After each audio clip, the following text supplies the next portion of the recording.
1 August रोजी लोकमान्य टिळक राष्ट्रीय पुरस्कार अजित डोवाल यांना पुरस्कृत करण्यात येणार आहे आणि त्याच निमित्तानं पुण्यात 1 ऑगस्ट रोजी देशाचे केंद्रीय गृहमंत्री अमित शहा देखील उपस्थित असणार आहेत। मात्र अमित शहा दिवशी पुण्यात उपस्थित असणार आहेत, त्या दिवशी अमित शहा यांना पुणे काँग्रेस कमिटीकडून काळे झेंडे दाखवण्यात येणार आहेत। या संदर्भात बोलण्यासाठी माझ्यासोबत माजी आमदार मोहन जोशी आहेत।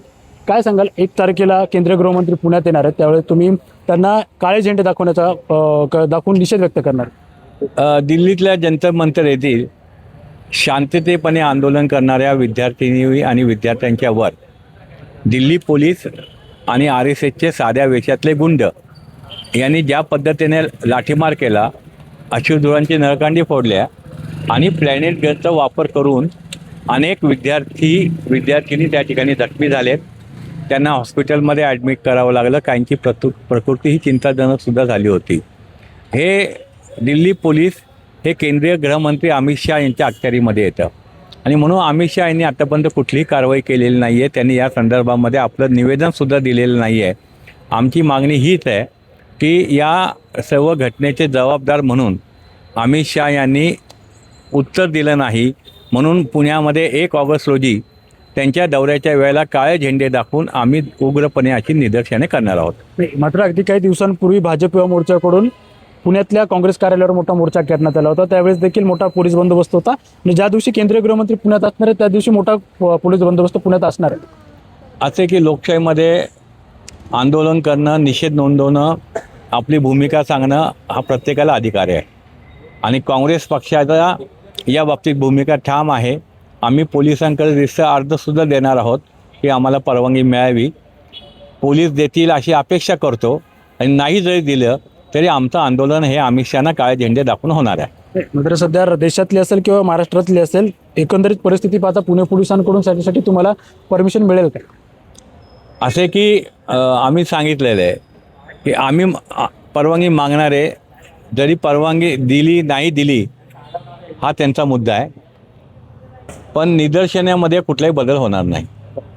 पुणे काँग्रेस कमिटीची काही बैठक झाली आहे का? कधी करणार आहे आणि किती ठिकाणी पुण्यात करणार आहे? या संदर्भामध्ये आज संध्याकाळी आम्ही एकत्र बसणार आहोत आणि बाकीच्या समविचारी पक्षांना सुद्धा मी ह्याच्यामध्ये सहभागी होण्याचं विनंती करणार आहोत आणि त्या रूटप्रमाणे 4 ते 5 ठिकाणी हे आंदोलन करण्याचं आमचं नियोजन आहे। पुण्याचे खासदार मुरलीधर मोहोळ यांच्या कार्यालयासमोर काँग्रेसच्या काही कार्यकर्त्यांनी निदर्शनं केली होती आणि त्याचाच निषेध म्हणून दुसऱ्या दिवशी भाजप या मोर्चाच्या कार्यकर्त्यांकडून काँग्रेसच्या कार्यालयासमोर निदर्शनं करण्यात आली। अगदी तुम्ही आता 1 तारखेला पुन्हा हा प्रकार केल्यानंतर हे वातावरण अगदी चिघळत जाणार नाही का? मुद्दा असा आहे की जे विद्यार्थी आहेत, जे आमच्या विद्यार्थिनी, आमच्या मुली होत्या, त्यांच्यावर ज्या पद्धतीने विनयभंग करण्याचा प्रयत्न त्या ठिकाणी झाला, बेशुद्धपणे लाठीमार त्या ठिकाणी झाला आणि हे सर्व दिल्ली पोलिसांनी केलेलं आहे। सर्व व्हिडिओमध्ये आपण सर्वांनी पाहिलेलं आहे। अशा चीड आणणाऱ्या प्रकाराचा जर जाब विचारला नाही तर लोकशाहीमध्ये उपयोग काय? आणि म्हणून आम्ही कुठल्याही परिस्थितीमध्ये काळे झेंडे दाखवून अमित शहा यांना निदर्शने करणार, विरोध करणार म्हणजे विरोध करणार। पुणे पोलीस आयुक्तांशी काही चर्चा झाली आहे का? तसं काही पत्र दिले का तुम्ही? आम्ही आज संध्याकाळी एकत्र बसून पत्र देणार आहोत त्यांना। 4-5 ठिकाणी आम्ही कुठं आंदोलन करणार आहोत ते सुद्धा सांगणार आहोत।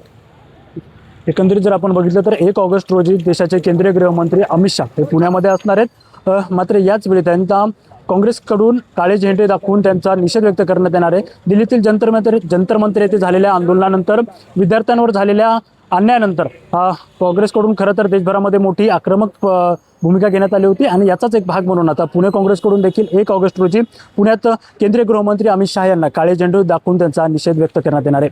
निरंजन शेरकर, पॉलिटिकल महाराष्ट्र, पुणे।